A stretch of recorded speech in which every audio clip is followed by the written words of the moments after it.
CPO സുബീറിനെ suspend ചെയ്യാനിടയായ case ആ ലഹരിക്കടത്തു കേസിലേക്കാണ് ഇനി. ഇതര സംസ്ഥാനക്കാരെ ക്യാരിയർമാരാക്കി മയക്കുമരുന്ന് വിൽപ്പന നടത്തുന്ന മലയാളികൾ പെരുമ്പാവൂരിലെ ഭായി കോളനിയിലുണ്ട്.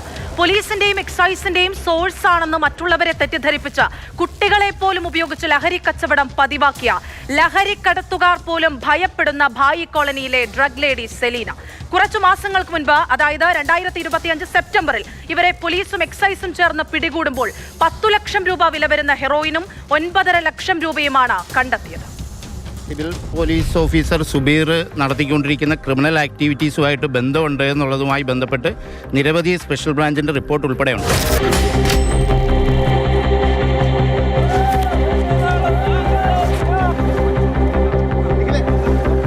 ഇതര സംസ്ഥാനക്കാർ തിങ്ങിപ്പാർക്കുന്ന ഇടമാണ് പെരുമ്പാവൂരിലെ കണ്ടന്തറ. ഇതിനെ പറയുന്നത് ഭായി കോളനി എന്ന് കൂടിയാണ്. ഇവിടുത്തെ പലചരക്ക് കച്ചവടം നടത്തുന്ന സ്ത്രീയാണ് സെലീന. കണ്ടാൽ 50 വയസ്സോളം തോന്നിക്കും. പക്ഷേ ഈ പലചരക്ക് കച്ചവടത്തിനപ്പുറത്തേക്ക് ഇവർ ലഹരി ഇടപാട് കൂടി നടത്തിയിരുന്നതാണ് പോലീസിനെ അതിശയിപ്പിക്കുന്നത്.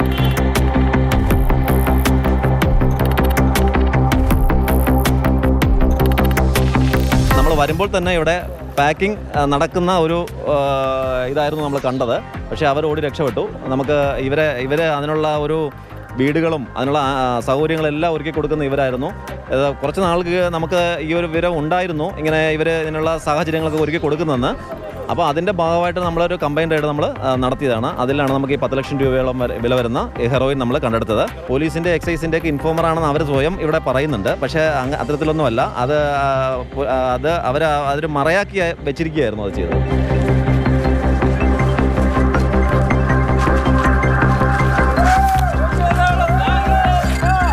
ഇതര സംസ്ഥാനക്കാർക്കിടയിലെ കഞ്ചാവ് കച്ചവടവും മറ്റുമൊക്കെ പോലീസിന് മുൻപാകെ പറഞ്ഞുകൊടുത്ത് പോലീസിൻ്റെ അടുപ്പക്കാരിയായി സെലീന മാറിയിരുന്നു. ഇതിനിടയിലാണ് ലഹരി കച്ചവടം സെലീന തുടങ്ങിയത്. അത് ഹെറോയിൻ കച്ചവടം. അത് ചില്ലറ ഇടപാടൊന്നുമല്ല, വലിയ ഇടപാടുകളാണ് സെലീന നടത്തിയിരുന്നത്. അതിനുപയോഗിച്ചിരുന്നതാകട്ടെ കൊച്ചു കുട്ടികളെ അടക്കം. 18 വയസ്സിന് തികയാത്ത പലവരെയും നമ്മൾ ആ മാർക്കറ്റിൽ നിന്നും ഓടിച്ചു വിടുന്ന ഒരവസ്ഥയാണ്. അവരും ഹെറോയിൻ്റെ വിൽപ്പനക്കാരാണെന്ന് നമുക്ക് പലപ്പോഴും സംശയം തോന്നിയിട്ടുണ്ട്. അത്തരത്തിലുള്ള ആൾക്കാരെയും ഇതിൻ്റെ മറവിൽ ഉപയോഗിക്കുന്നുണ്ട്. പാക്ക് ചെയ്ത് കുട്ടികളുടെ കൊടുത്തുവിടുന്നുണ്ട്. അപ്പോൾ അത്തരത്തിൽ വലിയൊരു സങ്കേതമായിരുന്നു ഇത്. ആ സ്ത്രീയാണ് ഇവിടുത്തെ മെയിൻ BBC ചാനൽ.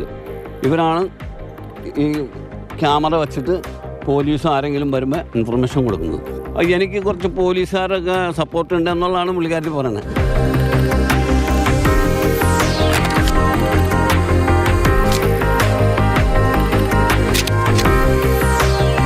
ചെറിയ പലചരക്ക് കച്ചവടത്തിൻ്റെ മറവിൽ സെലീന നടത്തിയ ലഹരി ഇടപാടിലൂടെ ലക്ഷങ്ങളുടെ സമ്പാദ്യമാണ് ഉണ്ടായത്.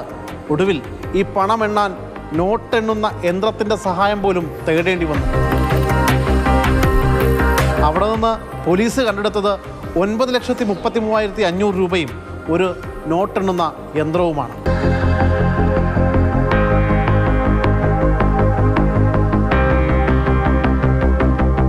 സെലീനയുടെ ലഹരിക്കച്ചവടം വളർന്നതോടെ പ്രദേശവാസികളായ ആളുകൾക്കും അതോടൊപ്പം തന്നെ അവിടെ താമസിക്കുന്ന ഇതര സംസ്ഥാനക്കാർക്ക് പോലും സെലീനയെ പേടിയായി. പലരെയും സെലീനയുടെ കച്ചവടക്കാരായിട്ടുള്ള ഇതര സംസ്ഥാനക്കാരെ കൊണ്ട് ഇവർ മർദ്ദിക്കുന്ന സാഹചര്യം പോലും ഉണ്ടായി. അങ്ങനെ വലിയൊരു ഡോണായി സെലീന അവിടെ മാറിക്കൊണ്ടിരിക്കുകയായിരുന്നു.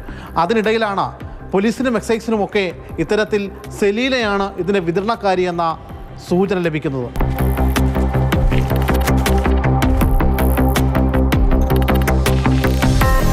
അസമിൽ നിന്നാണ് കൂടുതലായിട്ടും ബൾക്കായിട്ട് കൊണ്ടുവരുന്നത്. അത് ഇങ്ങനെ ഒരു മലയാളിയുടെ വീട് കേന്ദ്രീകരിച്ചാണുള്ള ഒരു സാഹചര്യം ഒരുക്കി കൊടുക്കുകയായിരുന്നു ഇപ്പോൾ ഉണ്ടായത്. ഇതര സംസ്ഥാന തൊഴിലാളികൾക്കാണ് അത് കൊണ്ടുവരുന്നതും അതിൻ്റെ ഡിസ്ട്രിബ്യൂഷനും അതിൻ്റെ സെയിലും എല്ലാം തന്നെ അവർ തന്നെയാണ്. പക്ഷേ അതിനൊരു ഒളിത്താവളം എന്നുള്ള രീതിയിലാണ് ഇത് ഇത്രനാളും പ്രവർത്തിച്ചിരുന്നത്.